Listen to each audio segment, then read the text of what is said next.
Right. So I'm going to start. So I'm going to say hello to everybody. And I will start sharing some of the things that I want to talk about today. So today, actually, I want to talk a bit about growth. I have been speaking to several members over the last couple of weeks where actually they've had quite a bit of growth in their business. And it comes obviously in two forms, doesn't it? It comes from those that we're getting new clients from, and it comes from those where we're actually getting additional work from. So it's interesting to think about those different things and work out what can we tap into with that knowledge. So I just wanted to start initially by thinking about attracting new clients. There are some of you that, that's one of your biggest goals, is to actually grow the business through getting more clients rather than acquisition of buying clients, actually finding them. And I know that last Thursday, if you joined us last Thursday, Patrick McLaughlin did do a little session on websites. But I just want to share with you some of the resources that are in System Builder. And in particular, I'm just going to, this won't be available until tomorrow, but I just wanted to share with you, is a document that our lovely Susan, who is part of our marketing team, has been working on about creating a brilliant website. Within System Builder, there is a whole system on websites, a whole loads of stuff, but I think sometimes we get a little bit overwhelmed. So I asked her to just try and build something together that we could just read and come up with the things that we want to take away. So we've got a table of contents, and I'm just going to generally go through some of these things. And I want you to think about your website. And if you haven't got a website, we need to have something up, even if it's just a one-pager, because this is your shop window, isn't it? It's how people will see you. And more and more now, people are Googling you, they're checking you out, they want to see, and if you haven't got a website, you're at a disadvantage. I think you need to think about that. And I remember last week, obviously, Patrick talking about making sure your website is individual, but actually being aware of that and being aware of how to be showing yourself. So we talk a lot, don't we, at the very beginning about your goals and how you are going to build a business that will achieve those goals. And then in the positioning workbook, we look at your values and we make sure that we're building that in. So because people buy people, you're wanting to attract people with the same values as you. So that's a big thing. But in this resource, there's a few things really. If you have got a website, first of all, check out some of the words. And these are some of the things Patrick said, but again, it's always good to be reminded, isn't it? Make sure you're not using a generic template. I know a lot of people, it's easier because they think, okay, I can buy a generic template. I can get somebody to upload and make sure all the technical stuff's okay. That's fine as long as you have the opportunity to put in your own personal sections in it.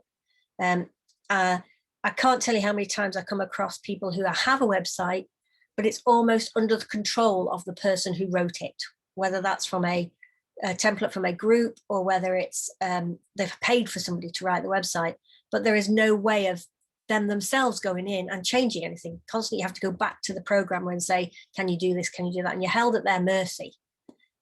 So when you do build a website, make sure that you have access to it.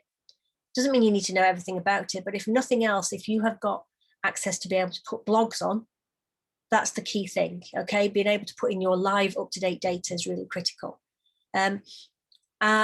So think about how you do that. Think about navigation, obviously. Most of us now have a very short attention span. I know I do when it comes to websites and videos and things like that. And I know we encourage you to put videos on.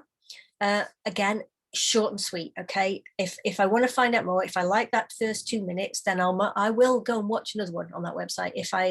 If it opens and to me there's no timer on it and I think, oh my goodness, I could be here for the next 15 minutes, I often stop. Again, thinking about that. Here again, don't aim it at your existing clients, aim it at the people you want to work with. And now some of those are existing, but actually what are the prospective clients you want? Because your existing clients are not really going to be going to your website. Okay, they know you, they contact you. If you've got client portals, they're doing everything through the client portals. So the important thing here is to make sure that what happens is that you are actually thinking about who do you want to attract. And importantly, why should they work with you? What's in it for them? How will they benefit? And again, how will your ideal client benefit, not just anybody. We had a period where we felt like we had to tell everybody everything we did, and there was lots of text. Again, I think nowadays people are just wanting something that tells it as it is, clean, clear, gives you key information. And then if they want more information, it clicks through to something else. So making sure that that's done. One of the things that we found, we often use an outsource company to review websites, and they have a series of tests that they do for members' websites. And often we find that links are broken or outdated. Things that we thought were there have gone because we perhaps created them ages ago, and maybe we've taken that out and then we've not thought about it. If you're going to have a website and you're going to invest in a website, the important thing is you capture data, prospect data. So it's all right having a beautiful website, but if you don't have a way that a prospect can leave their contact details, you've lost an opportunity. So not only just in the contact page, but we make sure that there are ways that people can download something in exchange for giving you their email address so you can start marketing to them, but also that on the pages where you can get the contact details, you give them opportunities to phone you, to email you, to book a call with you. Lots of different opportunities, because people like different things, don't they? I'm going to talk a little bit about this on Thursday, but actually on the Thursday Helping Accountants webinar, because actually it's people are experience things in different ways, and some people like to talk to you, some people like to just write it down. Some people, they have to physically meet you. It's different people have different ways, so finding them that. Again, things like this, showing that your website is out of date, there's really an issue. So all of these things, I don't have to read all this out. It's in this resource that will be live for you, okay? So think about how it's going to affect your potential clients. So here it's talking about, if you look at your target audience, what are their problems and how can you solve them? What kind of information would be useful to them? What message would resonate with them? So thinking about that is really important. How are we helping you? How are we helping you? How are we helping you? And I mentioned values. So again, there are things you could use. So here, if you want to just have local clients, some of you do, then just use local references in the content. I've been working with a client, who's in an area which is actually beginning to grow quite strongly as a development area, and they really want to work with the businesses that are coming into the area.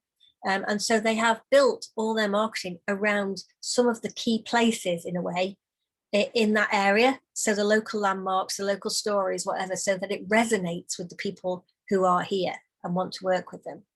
And also, think about that. If you don't, then that's fine. You can make it obvious that you will work with anybody around the country. And think about what you want to deliver. I talk to you a lot about this, don't I? That when we do bundling, which again, we do a lot more in value, but we do start it in clarity, is we talk about bundling services, and we have 3, 4, or 5 star. What we want to do is engage, most people will hopefully engage with the 4 star. That's where we want people to go, the middle one. And we need to be having in that bundle not only things that the client wants, but also the type of work we want to do.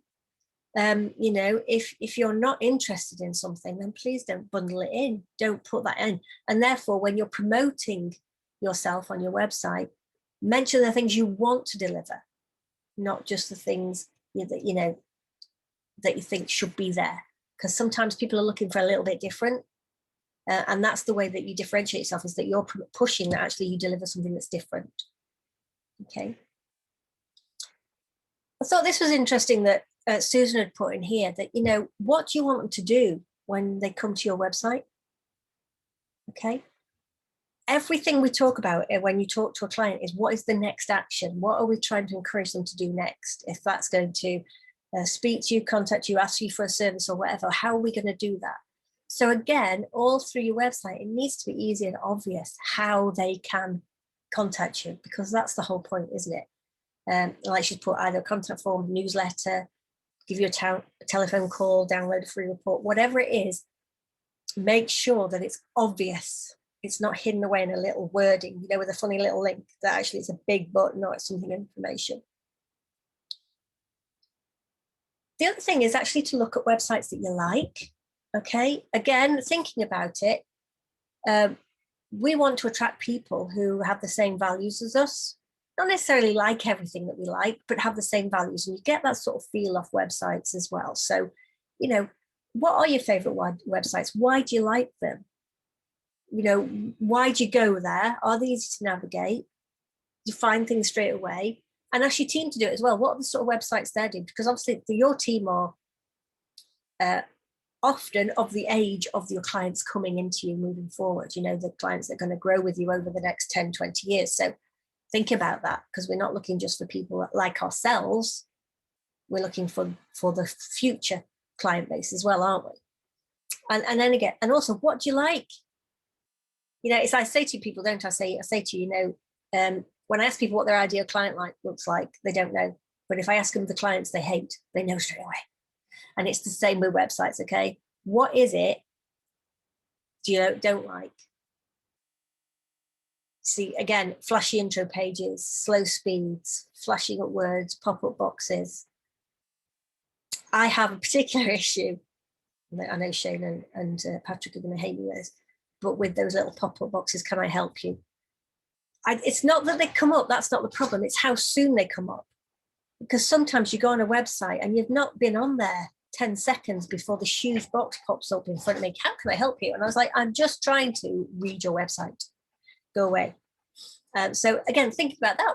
And that's only you. That's only my choice. It doesn't mean everybody's like that. But, making that distinction. And then how do you make them easy to find stuff? And trying to think again in terminology that the business owner will use, not necessarily that we will. I think that's where the cloud software tools have been so clever with their advertising, isn't it? That they are talking in the language of the business owners. Our other old software used to talk in the way we talk about things as accountants, debits and credits, accruals and prepayments. That's language that most people don't really get because it's something that we're trained into and using that language. Instead, they're using language that resonates with the business owners themselves, and that's what you need to do too.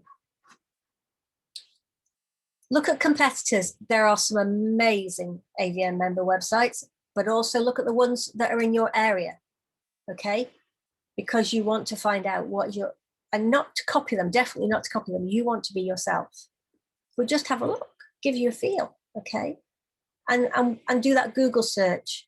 So if you remember, Shane says in a masterclass about Google searching his own name and what came up. Think about accountants, because I know a lot of times that it comes up only if you put your local area in. So find a way to get to that top spot. Because once you get to that top spot, then you get that little section, don't you, in Google on the right, which has your photo and it has your website link and all the rest of it. Okay. So think about that. So you can read this. I'm not going to go into too much detail with this because there's lots of other things I want to talk about. But, thinking about what you're trying to achieve, how do you get this stuff through? We've talked before about ADA, okay? Making sure that you get the right people coming by grabbing their attention, keeping them interested. So what would make me go, okay, let me ask you another one, let me find out more. And in a way that actually I want to look in stuff. So desire, well, how am I going to satisfy their needs, help them out? And then how do I get them to take action? So there are some really good web designers that understand this and a lot around it, but this is something to talk about. And if you are using a web designer, make sure that these sort of basic principles stay in place, okay? I don't need to read these out, you can read them, okay? But the important thing is, for me, is that they understand your values. The members that have had the best websites, what's happened is that they have sat down with the designer and they have gone through their ideal client, they have gone through the values, they have gone through who they are, so that that person understands what you're trying to achieve. And most importantly, make sure that it is mobile responsive. In other words, it looks good on a mobile phone, because more and more we are connecting to people that way. You know, a lot of you I know are using sort of programs to send text to clients and things like that. Well, they may link to looking at your website. So they need to have, your website needs to look good as well. Okay. One of the things about consistency. So if you haven't really got your head around your logo, again, have a think about that. Okay. Make sure as well that you're promoting your connections as well. So, you know, there are things in there that you can put. Obviously, you can have lots of things that I'm not going to go through all of this. Most importantly is you need to make sure that it's uncluttered, it's easy to find, and people will read it through. So there's a lot of stuff here about structure. Okay. I'm not going to go through all that. You can read this resource. And the style. Again, the important thing is to make sure that what you're doing is that getting them to say, I need to speak to this person. Hi, Carolyn. And we're going to be selling solutions, not products. That's the key thing, okay? Mention jargon. Okay. Now, the other thing that I'm encouraging a lot of you to do is write blogs, which you can go in your content. Caroline, these old slides, this is a resource. And it will be available in System Builder tomorrow. There is already some resources on websites within System Builder. So this is an additional resource that sort of gives you a general overview to think through. So it'll be available tomorrow because I'll be putting it live this evening. Okay. The important thing when I think about content and one of the engagement things you can have with the client on your website is that you put blogs up there all the time, stories. They need to be short and sweet, okay? And they can be on anything. So I'm sure you've seen that video of Val Wishart. You know, a client asked her a question and she thinks, oh, somebody asked me a question, somebody else might want that question too. So she just goes on and said, oh, I met a great client today. This was their question. And this is how I helped them. And you keep it as simple as that, okay? And you try and keep it concise. And when you're saying how it can help them, this is how it affected them. Okay, so remember that. And then, you know, if you want to find out more how I did this or how I could help you do this, then a call to action. Okay, but keep it. You don't have to write huge blogs. You can write small ones. Okay, and it doesn't have to be difficult to write a blog. I think often we think, oh, we're going to have to sit down for hours and write something or write content for our website. Well, the content for your website, main content, if you've done the positioning workbook, you will have 80% of that ready. Okay, that's already written because you filled in all this stuff in the workbook. Most of that will then be perfect for your website. And then for things like the blogs, it's just little things that will just attract people's attention. Again, your ideal client, you know, little things that will get them to come back and keep reading. Okay. Really important here. Get someone else to proofread and check everything that you put, okay? And in particular for jargon and errors, okay? Jargon in particular, because we just have it, I'm afraid. In every business, though, we have our own little bits of jargon. And it's just making sure that we try and keep that to a minimum, try and be honest and open with people. And it's also good to get other people to look at it and say, you know, does this represent who I am? And think about it. Obviously, if you're getting somebody to write a website for you, or you're using a website template, a website builder, something like Wix or whatever else, then hopefully those websites should behave exactly the same no matter what browser you're on. But it's always worth testing that to check it, okay? It's just check it out. But more important, like I said, it has to be working on your mobile. And that's the other thing, getting your forms. So if you've got contact forms in, that you make sure that, again, they're kept simple and that they look good on the mobile as well as the website. There are sometimes things you have to put in. Okay, so there's some stuff here that already that you have to put in. And also, again, a good website designer will also be dealing with any sort of disability stuff. So being able to magnify pages and things like that for people. So this is a whole thing about what to discuss with potential designers. I'm not going to go through all of this. It's technical, some of it, but also it's important to have these questions. And we have done a checklist for you in this resource of what to ask. There's also a bit of jargon busting that Susan's written, which I'm really pleased with, because often people ask me about this stuff and I haven't got a clue either. So, you know, again, for us, because the person writing the website will be having their own jargon chucking at you, again, it helps you understand what all these things are and what they mean.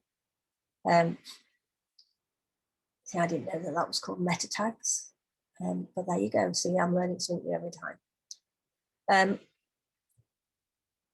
And also, importantly, search engine optimization. It's a big thing out there. I know a lot of people are spending a lot of money about this, but actually there's a lot of stuff, actually, if you just Google keywords that, you know, register this information like that. Also, keywords that trigger problems is also useful, because it's surprising what they can be.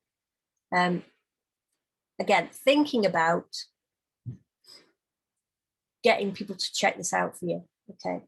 Who do you want to come? What are those words that they will be searching for? If your ideal client needs help, what are they going to need help on? Right, that needs to be in your search engine optimization. Okay.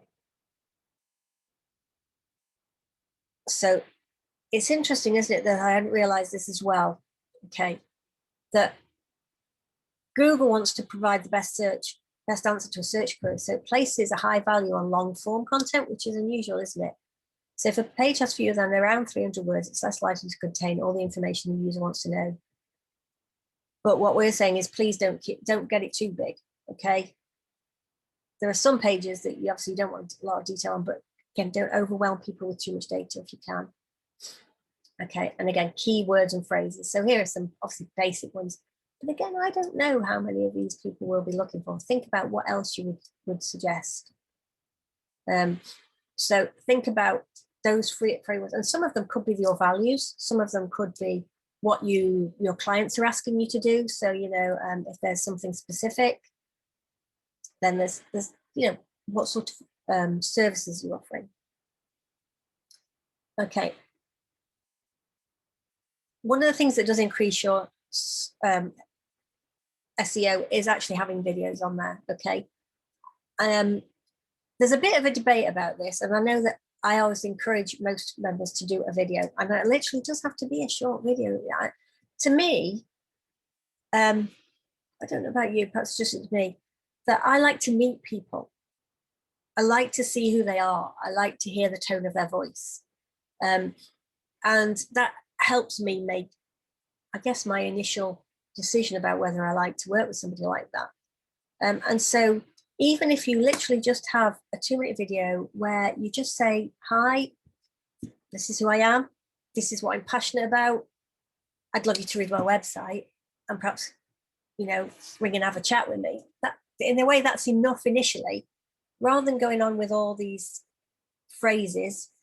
You know, we talked about this before, didn't we, last Thursday, about proactive account and all that sort of stuff. Actually look at that and then put up little videos again. Put people love videos, I agree, but short ones. Okay, keep them short, please, because it's important. If you want to use like an animator, use like somebody like Fiverr or whatever to animate your words, that's fine. But I would always use your voice. I wouldn't use a voiceover artist. Again, I'm trying to connect you. They're trying to decide whether they want to buy for you. That personal touch is really important. She's quite right that load times of more than 3 seconds really frustrate us. So think about what things that are there that can slow it down. And again, ask your developer for help on that. And also making sure that if something happens in your website, there is a redirect. So something happens, it won't stop the whole website again. Images, again, I think so many of us are visual. And particularly those of us, obviously now we're using computers all the time on websites. Visual is a really big thing. So think about images, but again, not what I guess visuals that affect your heart, not just your head. That's what I want you to think about, okay? Because people buy with their hearts, not with their heads. It doesn't matter how logical we try and be. That's it. So think about what images you're using. There's lots of free ones, okay? And you can use, or again, if you've got a graphic designer that's been helping you with your logo, they might help you create other little ones. And this is another thing about claim your Google My Business profile, to make sure that you've got that in there so that it can put in your map, it can make you appear more often, people can start putting reviews on it. And actually the Google reviews are starting to get quite important to a lot of people. So have a look at that. One of the things that we're trying to tell you with everything is that you need to measure how successful it is. If you've put in a lot of money, time, effort into something like a website, we need to know how good it is, because it should evolve. It's not something that you'll do and it'll be like that for 10 years. You'll need to keep evolving it because people's expectations change. What people want is changing. So you will need to update it quite regularly, not in an onerous way, but just thinking about, key little things you want to put in. So you want to measure, okay, what's happening. And so if you remember at the beginning, we talked about what do we want people to do, the most wanted action. You need to measure, is your website getting those people? One of the things that I noted with a member yesterday was they'd offered a 30-minute strategy call. Well, what was happening was that people were coming along and actually they were clicking that button for a 30-minute strategy call, but actually what they really wanted was what we class as a discovery call. They just wanted 15 minutes chat to find out if they wanted to work with you and if you want to work with them. But of course, the accountant had got them all prepared to do a 30-minute strategy call, lots of value, thinking about the business, whatever. And that's not really what the person wanted.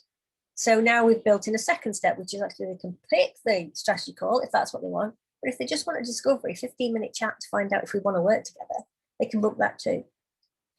And that will then probably increase the amount of people who click through.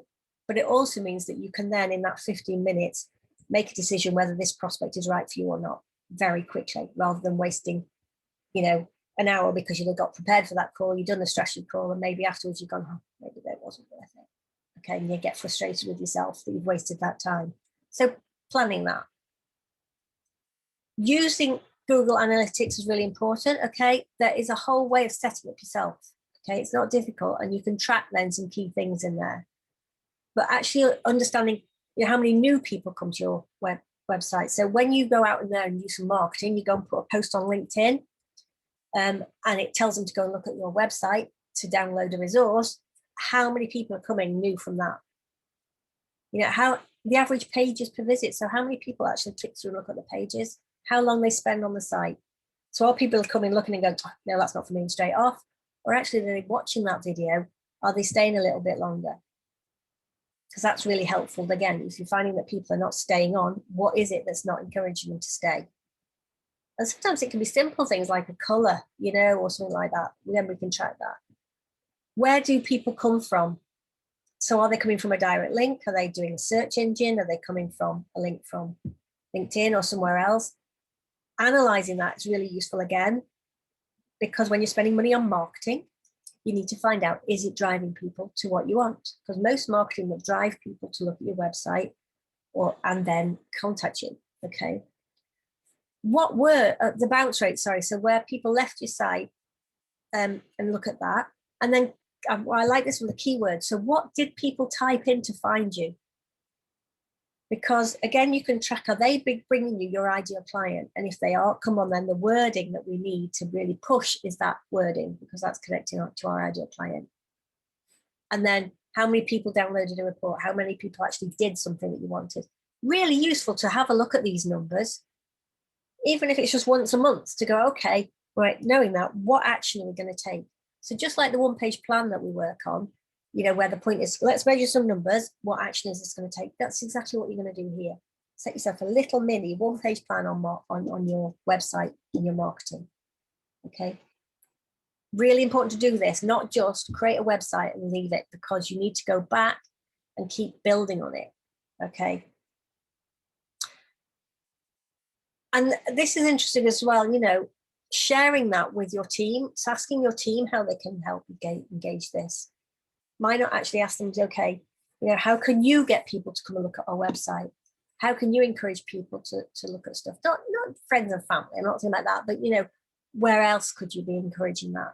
Should it be on people's email footers? Should it be, you know, something that when they're emailing a client, they go, oh, do you know what? We've got this really good resource. Why don't you ask some friends, you know, have you got any people who think would be find that valuable? So there's things like that. Now, this is the other thing, launching. Okay. So obviously account sales website is not a great news story, but actually if there's something specific on there that's of value, you can create something about it. Okay. So if you've got, you know, you can now download some great free resources or whatever, then you can actually make that a way of launching the website. Okay. So think about that. Think about how you're going to do it. And then we've got some I've got a couple of checklists that are behind here for meeting the web designer. So some really important things again, who owns the domain names, things like that. So there's quite a lot of stuff in there. And then when you're doing the search engine optimization, you know, what sort of things have you done to make sure it happens? So as a resource that summarizes that sort of thing, please look in System Builder. There's already a whole load of stuff on websites, but that one that Susan's put together, I think, is a really nice summary for you to think about and just review what you're doing. There is also, just so you know, there's also a lot of resources on how to really improve your LinkedIn profile.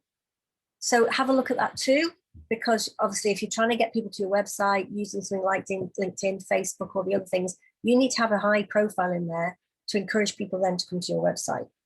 They won't just find you by accident. So thinking about that is really important. So that's about actually earning more from new clients, getting new clients in. And I just wanted to tap into a couple of things that you already have to help you earn more from existing clients.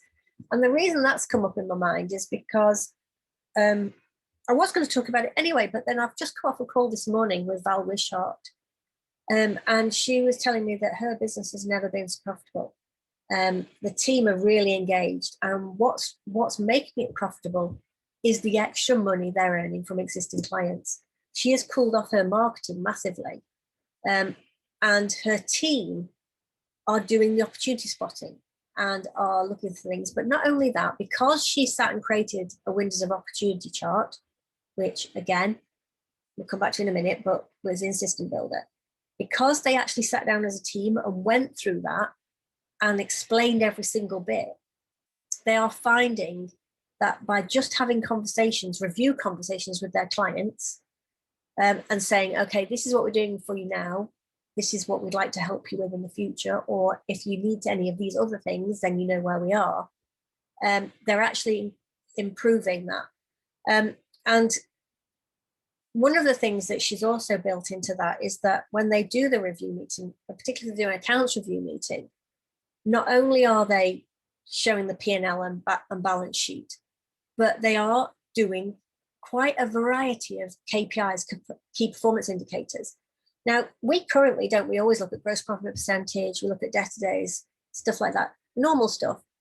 But they have a whole list of ones that they think are relevant, like wages to salaries, things like that, which they can bring into the conversation and say, have you seen that this is what's happening? Over the last couple of years, this is where the numbers have changed. And so just by using, again, our own accountancy skills, our knowledge, just picking out a few of those things, which are, some of them are on the benchmark one-page plan, aren't they?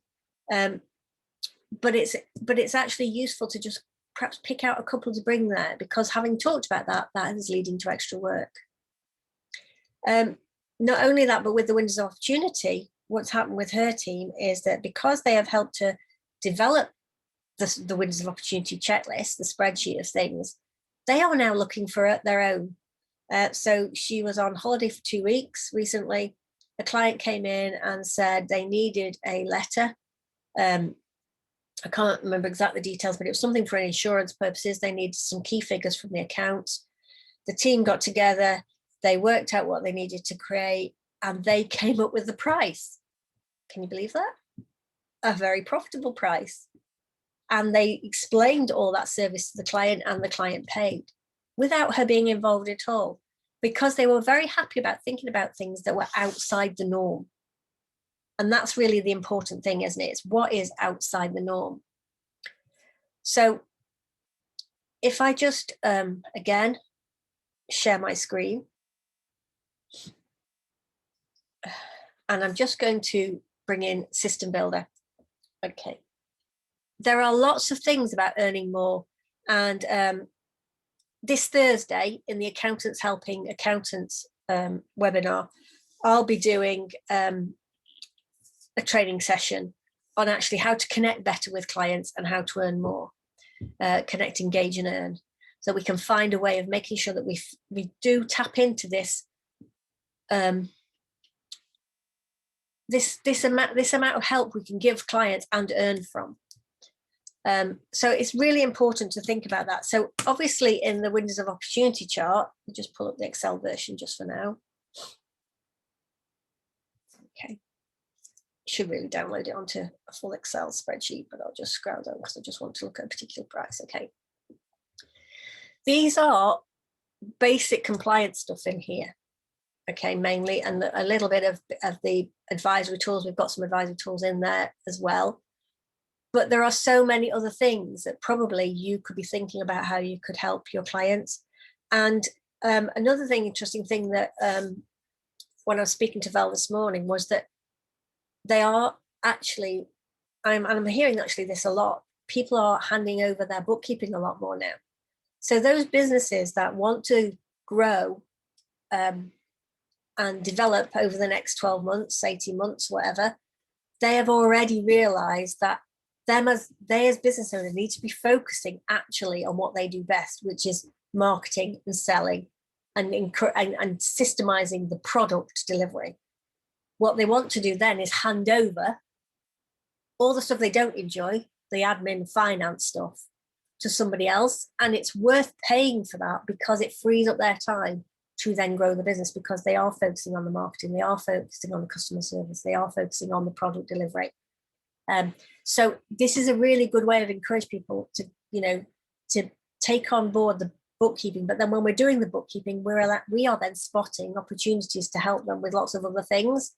And again, because of the fact that, there's all sorts of things we can help them with. We've got IT stuff here. It could be helping them meet with, the bank managers. Even if it's on Zoom, we can have a 3-way Zoom where actually we can sit there and talk through what's happening with the business, help with any finance or repayments, things like that. There's lots of things in it. This is just a very basic list, okay? There are lots of things I know that you can do extra. But the most important thing is to be able to explain to your team what all of these are, what you want to offer, so that they are going to be on the lookout for it. Now, if you haven't got a team, you need to just set yourself a rule, okay? And the rule is that maybe you have a checklist. Now, maybe not all of these things. I mean, there's a lot on here. So maybe you pick, I don't know, 7. It's a magic number, isn't it? Whatever, however many you feel that you are happy to talk to, but actually will be profitable. That's the key as well. It's not just stuff you enjoy, but you want to pick things that actually are not going to kill you to deliver either. And make sure that every time you speak to a client, you will mention these things, or you will look out for an opportunity to mention these things and talk to them about it, because that's where, even if you don't do them now, they are aware that you do it, okay? And that's important, that we actually think about making them connect with that. So in System Builder, we have this Excel spreadsheet, which allows you to look across the whole client base, okay? But you also have a Word version. I'll find it here. It's in that one. okay, which is a really simple one, which you could just have per client, that you list all the products and you sold or told. So I just told them about it and the date, okay, and have that on file. And that just gives you, again, opportunity. I know actually everyone says to me that they're really busy, and I really understand that. I do. It seems like we all seem to be getting, on, a lot of work in, but that's good because we can control that and we can make the value of what we're delivering so much higher. Because if you can be saying to people, I do this extra stuff, that's where the real value comes in.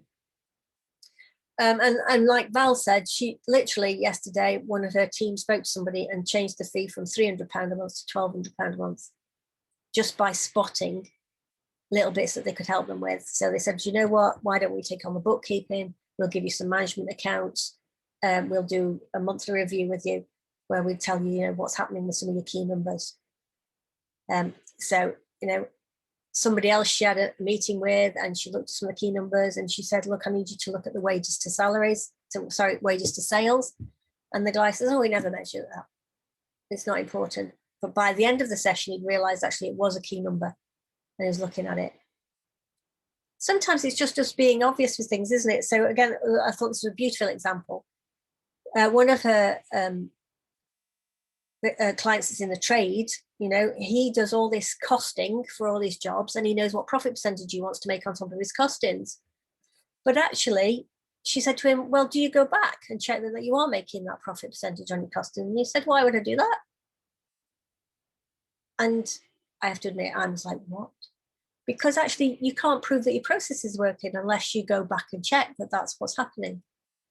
You're building a future plan based on something that you just made up. So going back and looking at real numbers. So there's lots of opportunities here. And that's why I'm saying, although these are technical, some of these things that I've shown you on the spreadsheet, there are lots of other things that you could build in. For those of you that have got advisory, and I know there's quite a lot of you that are on advisory for 3 or 4 months, aren't you, after joining, just so you get a handle on this. There is a great business builder forum. So one of our sort of 40-minute presentation things on windows of opportunity. It's designed initially, obviously, to be able to present this to clients, to get them to think about how they can look for opportunities to sell more to your clients, to their clients. But actually, it's a great training tool for you and your team. So there is the slides, there is the audio, there is a transcript of what was said, for PDF, and the handouts that go with it. Again, really great thoughts of that. Or the other one is there's a really great little video about how to get more of your clients buying more of your services. Just thinking about how you look at that cross-selling. Okay. I wish we could find another word for selling. Just everybody feels horrible about it. But actually, all we're doing is showing people there's more stuff that people could buy from you. Okay. And that's the opportunity, isn't it? What else can people buy? So this Thursday, if you haven't already registered for Thursday's webinar, please come along, because I am going to be thinking more about how do you engage people? How do you talk to them? How do you get them open to you mentioning all these other services that you can deliver? But in the meantime, please look in System Builder. There is a huge amount of resources. Don't get lost, okay? Be careful, okay? So if you're interested in the marketing stuff, go to the systems manual, and in the systems manual, and go to marketing, okay? You'll see here stuff about how to deal with quite a lot of stuff, including websites, how to get testimonials, all these extra things in here, okay? So lots of ideas in here. So just have a look. Obviously, I've got the full suite of resources. Not everybody has them because some of these are advisory tools, but lots of things. So how do you deal with Facebook, LinkedIn, Twitter? What are the things that you can do? So have a look at that, because there's lots of ideas in there. Again, don't get carried away. Please use your practice growth expert to help you focus on that. And then how to and more importantly, if you're worried about delivering anything that's linked to the advisory stuff, the tools, then please call us or drop us an email. I mean, Jenny and I are the specialists on the software. I have to admit, not all the practice growth experts are. They haven't been employed to be to be specialists on all the software, to be honest. They've been employed to help and coach you to grow your businesses. Jenny and I are here to back them up with the software. So if there's any of the software that you don't understand, either join us next week, because next Tuesday, Jenny will be doing software overviews and helping out and answering any questions, or book a session with us. And all you need to do that is literally go to the book a call section on the AVN app and pick book a training session, okay, and find one that works for you. Use us. I mean, those of you that were on masterclass recently made me laugh. The two people that we had on said, just use them. Use AVN as much as you can. Use the team as much as you can. Ask them as many questions. Michael Hebb says, be a pain in the backside. Just ask them as many questions as possible. That's what we're here for. So make use of it. So if your focus is on growing by marketing, please look at this. If your focus is actually about building extra things in, look at some of the operational systems and look at some of the customer systems about how we can actually grow things in there, okay? There's lots of other ideas in here. So the systems manual, just to remind you, this is where all the systems lie, and the knowledge base, everything, the systems and everything behind them can be found in a search engine. And again, just a very quick reminder, if you can't find something, okay, try just putting in, let's try objections with an asterisk, okay? The asterisk is like a wild card, so it will make sure that anything that has that part of the wording will come up. Because people tell me, oh, I can't find something. And sometimes it's just because somebody's written a system and called it objection, and somebody else has written objections. And sometimes that's just not clear. So use the asterisks. Right. Has anybody got any questions from today? Because I've talked and talked and talked. Anybody? Okay. You're all eating your lunch? Okay, fine. So I am done for today. Thank you very much for your time. If you do have any questions, please drop me a line. I'm quite happy to answer any questions you've got or do any training. And otherwise, I hope to see you Thursday at 12:30 in the Accounts Helping Accountants webinar. And it's Jenny with you next Tuesday.